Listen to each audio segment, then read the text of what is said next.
Hey peeps, we are back. We are talking You, Me, and My Ex, Season 2, Episode 12. I believe this was the season finale, and it was interesting, I'll say that. Hey, before we get into the video, please do me the honors of subscribing to my channel, hitting the notification bell so you can always be notified when I post new content, hitting the thumbs up because that does wonders for my channel, and share. Thanks. So the first couple up was Danielle, Josh, Jennifer, and Chantel. We start out the episode by finding out that Danielle and Josh are trying to have another child. Then they go on and they share way too much information with us. Listen, I am not a prude. I am not. But it was something odd about finding out that Josh humps his pillow in the middle of the night, and he humps it so much that he ends up sometimes with rub burn. Why is he humping this pillow, and why did they think it was kind of funny? Danielle buys him this body pillow with a pillowcase that's her on top of it, so while he's humping the pillow, I guess he can, think about her. It was just too much gross for me, too much odd, too many questions. How long has he been humping? I just want to know. I mean, it's just too much. We also see that Chantel is still overbearing, still jealous as hell, and still just mean. Absolutely mean. So they've been living together for 5 months now, and things are going terrible. Jennifer thinks that they should just go back to living in their separate homes. She's really over it. And of course, Miss I am always happy, I am always positive, Chantel is always happy to let them know that she was right. She was right. She was right. Okay, listen, Miss Gloom and Doom was right. You should not have moved in together. I think everybody said that, except for the three of them. Everyone saw that this wasn't going to work out. So in Danielle and Josh trying to have a baby, they find out that, due to her high blood pressure and her diabetes, it's not really safe for her or the baby for them to have a baby. So they have decided to sit down and ask Chantel if she will carry the baby for them. Now, honey, listen, Jennifer was pissed off. Jennifer says that she thinks that Danielle should have asked her before asking Chantel. Now, I thought to myself the same thing. Are y'all serious? Have you thought this through? Jennifer and Danielle are holding on to their relationship by a thread. You guys do not know for sure if you will even get visitation with Camila if they break up. And now you are asking this always angry woman to carry a baby for you. But then they throw in the kicker that they want her to use her own egg. Now listen. Personally for me, if I have a friend, a family member, anybody that I know and love, if they ask me to carry their baby for them, I am 100% here for it. Absolutely.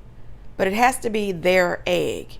I am absolutely not carrying a baby using my own egg, because there is no way, the person that I am, that I would not want the baby, that I would not be attached to the baby. Even if it is someone else's egg, I'm already going to be attached to this baby the whole time, and I'm going to want to be Aunt Pia. You know what I mean? I'm going to want to see them from time to time. I'm going to want to babysit with them. I want to know how they're doing. But if the egg belongs to me, that baby belongs to me in my mind, and I'm not going to want to give it up. Anyway, Chantel doesn't seem too keen on the idea. But you have to think of it this way. Danielle allowed Chantel to use her husband's sperm to have Camila. Now she's asking you to give them one of your eggs so that they could have a baby. Oh boy, I don't know. Listen, Chantel tells them that they need to go back to living in their own houses, and then they'll discuss it later. She doesn't make any firm decision that she's going to carry the baby for them, but we do see them 2 months later, and she's taking prenatal vitamins. And Jennifer says, "Are you taking prenatal vitamins?" And she said, "Mind your business." Listen, I tell you what, if they do decide to have this additional baby, they really do need to sit down with some sort of law firm. And I think each couple needs to get their own attorneys and work something out. This is going to be crazy if any of these couples divorce. I wish them all the best of luck because there's children involved. And the most important thing is that these children are healthy and happy. So good luck to them all. Get you some legal advice. DeAndre and Rowan and Elodie. Honey, listen, DeAndre has flown back to Atlanta to surprise his mom for her birthday. DeAndre and Rowan are having a dinner for DeAndre's mom's birthday. His mom shows up, and of course she's super excited to see her son. What parent isn't excited to see their child? She is really happy to see them. However, she is really pushing for DeAndre and Rowan to get back together. This lady irritates me so bad because even though DeAndre and Elodie have broken up, they were together for over 10 months, this lady is still not pronouncing this girl's name right. They have told her multiple times that her name is Elodie, and she's calling her Ellery every single time, and I think that she's doing this on purpose. You know, DeAndre's mom, Miss V, grow the hell up. Both Rowan and DeAndre are saying that, he's fresh out of a relationship. He needs some time, before they can even think about possibly getting back together. Both DeAndre and Rowan are full of shit. I believe that DeAndre was playing this game with Elodie because he wanted to get on TV. This whole time, I think that DeAndre and Rowan have been having sex. I think DeAndre and Rowan absolutely want to get back together, and I believe in the end they absolutely will, especially when you have Miss V that keeps pushing and pushing and pushing. DeAndre ends up moving back to Atlanta and getting an apartment with his mom, saying that him and his mom are going to buy a house together. When is he going to grow up? I believe they said that he's 26 or he's 28 years old. It's time to grow up, spread your wings, and not live and buy a house with your mama. Elodie has since moved on. However, she says that she has met somebody new already who is older than her. Girl, what? Listen, I think that Elodie needs to concentrate more on herself and her daughter. I also think that she needs to take it slow with this new relationship.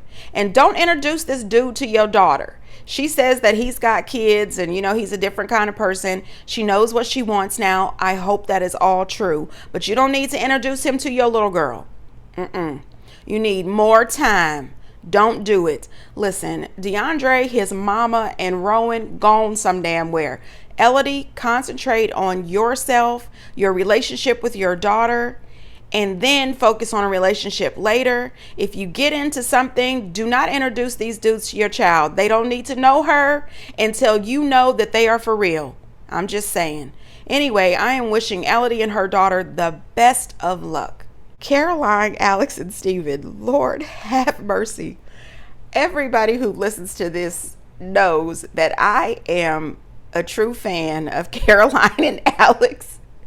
I love Caroline and Alex. If I had the opportunity to hang out with Caroline and Alex, you best believe I would be right there, soaking up all of Alex's crazy energy. I love that dude. He is nuts, but he's so fun. Now, listen.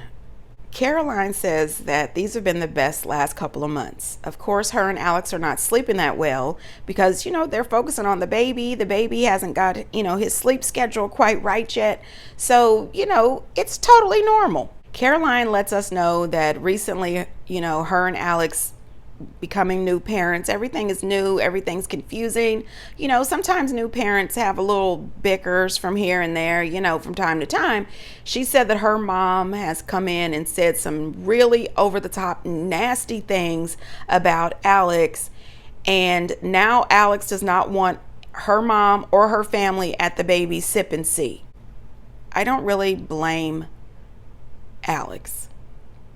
I would invite them to the sip and see, but she couldn't say 2 words to me. It just wouldn't happen. This is your grandson. You and your daughter are trying to bond. I don't want to get between you and your daughter's relationship the same way I don't want you getting between me and your daughter's relationship. But you are welcome to come to the sip and see, but say one thing that I don't like. I will read you for filth from head to toe and then escort you the hell up out of the sip and see. That's just me. Alex didn't want her there, period, and I don't blame him one bit.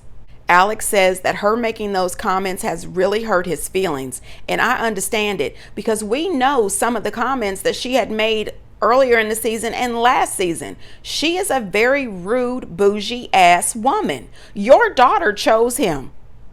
You know, when your children grow up and they choose a partner, you may not like them. The rest of the family may not like them. But if that partner is not physically, mentally, and emotionally abusing your child, you need to stay the hell out of it. That's just my opinion. Now, if they're doing something to physically, mentally, and emotionally abuse your child, then step in and whoop ass. But otherwise, back a hell up anyway. Caroline tells Alex that she doesn't like him making any comments about her family, you know, when she's trying to talk to him. And he tells her, well, he doesn't like her family talking shit about him. And I'm Team Alex. Now, they get down to the sip and see. And let me just say, baby Bowen is adorable. That little baby is so cute. And every time they showed him, I wish I could hold his little self. Anyway, did anybody notice that baby Bowen and Alex were wearing matching tracksuits? I said, oh my God, I really need Alex to come out with his own tracksuit line. And it can be, you know, big tracksuits and baby tracksuits. Anyway, I think it's really cute. So it turns out that some guy named Marcus is there and a guy named Patrick. Now, we remember Patrick from last season. Well, anyway, Patrick is Marcus's ex-boyfriend. And now Marcus is dating Steve. And Alex does not appreciate the fact that Steve has invited Marcus to the sip and see.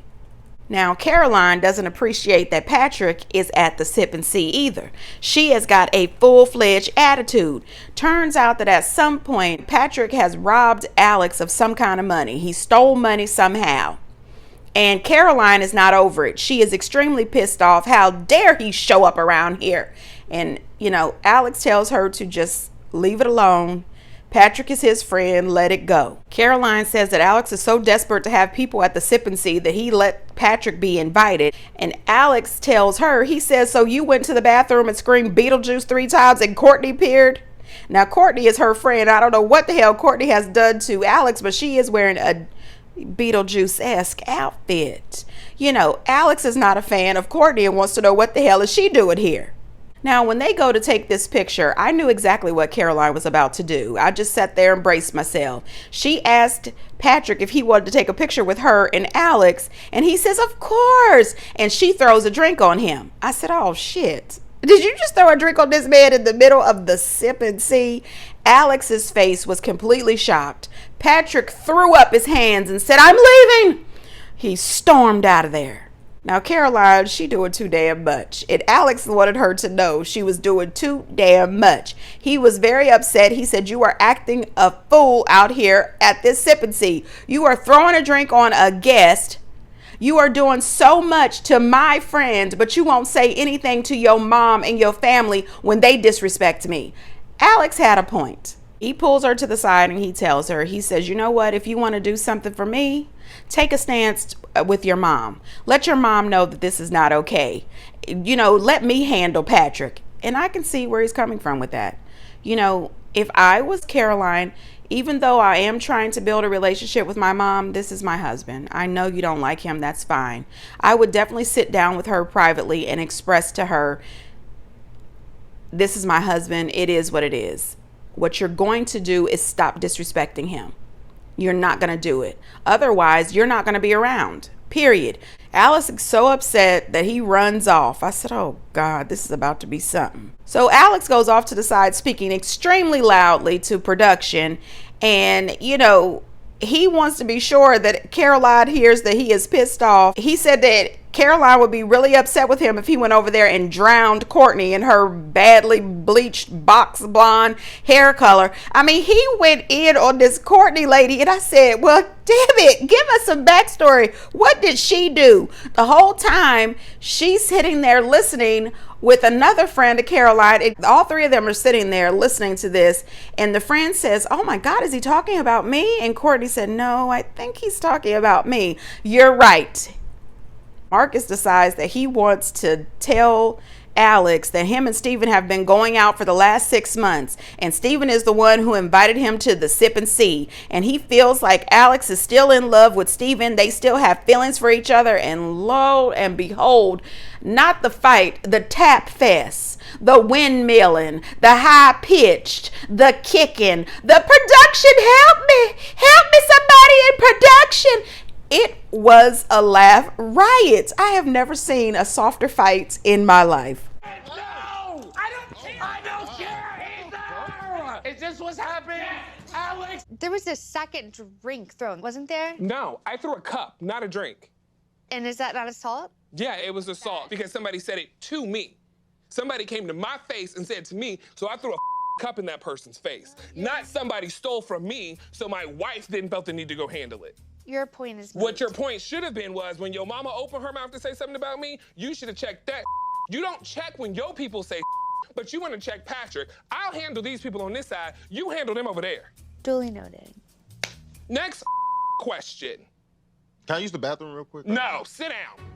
Alex still has feelings for Steven, and I feel like myself, Caroline, and kind of don't know where to fall in that, so. That's not your place! That's not your place! Wait, relax. Relax. Let's go! God. Let's go! Let's go! Producer! Protect me! All right, stop. This is too much.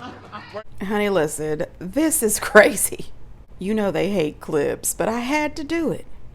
You know what? I think that Alex was absolutely right for getting Carolyn checked about the family. Put that same energy into your family that you was giving Patrick.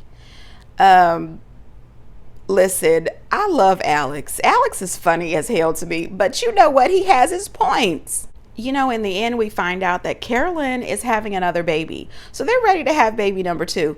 I am so excited. I hope that Alex and Caroline are back for season 3. I think they are hilarious. If they had their own show, I would absolutely watch, as long as Alex continues to bring this comedy relief. Alex also posted on Twitter, he said, also, there was a lot of side comments, drama, and things that were said that genuinely made me upset. The fight wasn't really over Steve, but because of how genuinely upset I was, the network was very gracious and didn't air the comments that really made me mad. Now, I can appreciate that because a lot of networks would air the comments anyway. They wouldn't give a damn. I appreciate that. Do I think that Alex was upset about Steve and Marcus? Absolutely. I think that there's definitely feelings left for Steve. However, I am rooting for Alex and Caroline, but I will have to tell you, at some point, I do believe that Alex is going to go back to what he knows. And I just hope that they can still be Caroline and Alex, if you know what I mean. You know, when Steven tried to skirt off to go to the bathroom and Alex says, sit your ass down, I thought that was hilarious. Chelsea, Matt, and Kenzie. First of all, I would just like to say, Kenzie, you deserve better than this. You really need to leave Matt. Chelsea made this whole situation about her. And Matt sat around and listened, laughed, smiled, and pretty much co-signed everything that Chelsea said. Kenzie, you are the third wheel of your own damn relationship. It was really sad to watch. Matt was extremely insensitive to Kenzie, and he acts as if he doesn't realize that Chelsea really wants him back. Chelsea is playing some kind of stupid, immature game, and I don't know what the hell it is, but she clearly wants him back. Just say that. Kenzie, you deserve better than this. And you're being a complete, utter pushover and allowing him and Chelsea to play this stupid game. And it was really weird to me how Chelsea went to having nowhere to live, no job, and all of a sudden she's living in this big, beautiful place out of nowhere. Where did you get the money for this? Especially since you supposedly didn't have a job. Was this all just a big game, a big facade, storyline purposes? What the hell is going on? Kenzie is hard planning this wedding. She says that this wedding has been planned for years.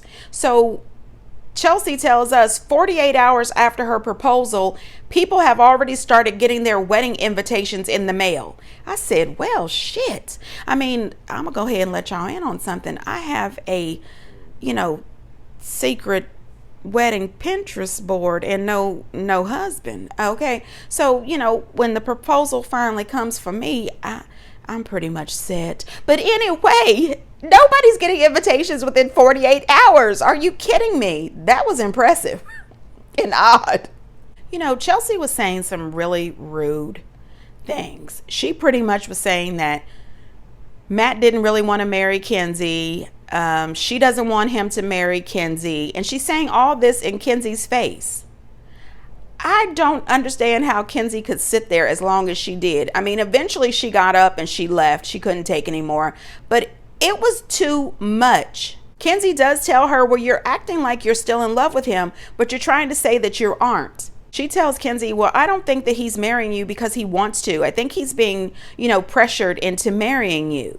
Kenzie tells her, she says, well, you know what? When you break up with somebody, you let go, you detach, you move on with your life. It's been 4.5 years since he's been with Kenzie, and you and him are both still attached. And that's the thing that you need to understand, Kenzie. They are both still attached. It's not just her. He's attached as well. Kenzie should have gave him his ring back and put them both the hell out of her house. Kenzie tells her, I'm with Matt because I love him. Why are you still here? And she says that she's still there because she wants to save him from this relationship with Kenzie. Right in Kenzie's face. He sits there smiling like, this is hilarious. This is funny. Like, nothing is wrong with this. And he lets her know that she's not going anywhere. Just because he's marrying Kenzie, she's still going to be in his life. She's still going to be important to him. And she's still going to be his best friend. What fiance wants to hear that? As the fiance, I want to be your number one. I'm your best friend. I am your wife. I am your lover, not her. I don't want her anywhere around. This is ridiculous. Chelsea is pretty much yelling at Kenzie at some point, and Matt is defending it. In the end, I think that if Kenzie still marries Matt, she's going to be miserable. This relationship is not going to work. You can't have 3 people in your marriage, especially if you're not into polygamy or sister wives. Kenzie, let go of him. He is a complete disaster. And Chelsea, she's given Psycho Klinger vibes. Roy, April, Lauren, and John. So April has brought this all the way back to the beginning. It is a complete circle now. Lauren has got her mind right. She has fallen in love with that lady, moved her and her kids out to her own apartment. Thank goodness she has got her mind right. April is brokenhearted that Lauren has left. Roy has moved back in, and John is going on about his business. I said, you did all of this. Slept with the neighborhood, broke up these people's marriage, sent Roy on his way, filed for divorce, got married, got divorced again, only to end up back with Roy. Roy gets some help. And production asked him, would he consider taking her back and getting back together with her? And he said yes. I said, oh Lord, I was rooting for you, Roy. I think that April will always cling to Roy because there's nobody else that will put up with her BS. April and Roy seem to be very codependent. I hope that Lauren and John are, happy and healthy and taking care of their child, co-parenting the best they can without a whole lot of arguing, fussing, and fighting. They do not need April in their life at all. I don't need April back next season. I really don't. I mean, what's going to happen next season? She's going to be with the neighbor on the other side, of the street. Please don't bring April back. We don't want it. We don't need it. We're done. Sick of it. Anyway, peeps, get down in the comments and let me know what you think. And until next time, bye.